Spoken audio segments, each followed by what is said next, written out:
Hi, I'm Hugh Whitmore, independent real estate broker in Highlands Ranch, Colorado. I have for you today the Highlands Ranch sales statistics for March of 2025 and advice on whether or not you should either sell or buy in this market. For the statistics, 114 homes, townhomes, and condominiums sold in March, which is up 34% from last month and up 16% from last March.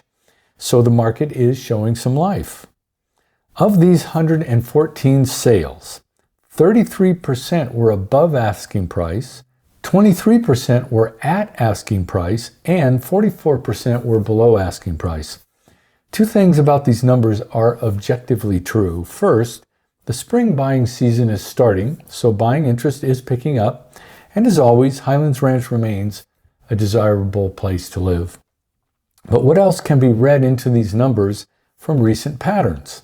First, properties over $1 million still remain on the soft side, as most of them do show price reductions. However, below $1 million, the market is regaining some balance that is starting to lean toward the sellers, which is the normal state of affairs for well-located real estate. Mortgage rates have come down about 40 basis points in the last couple of months, so that is helping buyers to enter the market.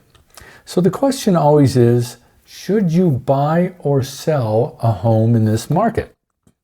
For buying, my answer is yes. If you can't afford it, buy a home in Highlands Ranch. It's still not a complete buyer's market, so you can at least have the chance to view a few homes and then make a reasonable offer. Also, when you purchase a home rather than rent, you control your own destiny and can change the home to your liking and get a lot of enjoyment out of it. You also would have to pay rent if you don't purchase a home, so it is better to use your rent money to pay down a mortgage and eventually own your home debt-free. However, something to keep in mind is that with the inflation of the last few years, it's not just the cost of a home that has risen. The cost of maintaining a home has gone way up also.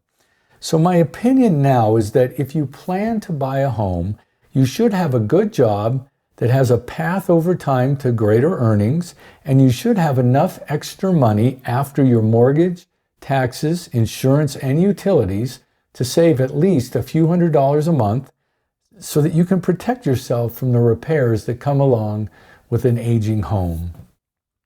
That's buying, so now, should you sell in this market?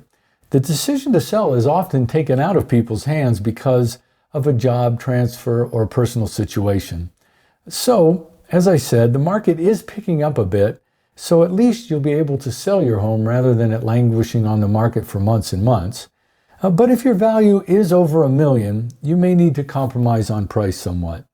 If you have to relocate but don't have to sell, then rent your home for a year or two. Inflation will pick up again, and you can then get more equity out of your home, especially if you're priced over $1 million, because those prices are going to rebound significantly. The same waiting period applies if you can just wait and be flexible with your move, because over the next year or two, I believe you will see your equity return to what you know it used to be before we dipped into this housing recession. If you need to buy or sell a home in Highlands Ranch, call me, Hugh Whitmore, at 303-591-6530.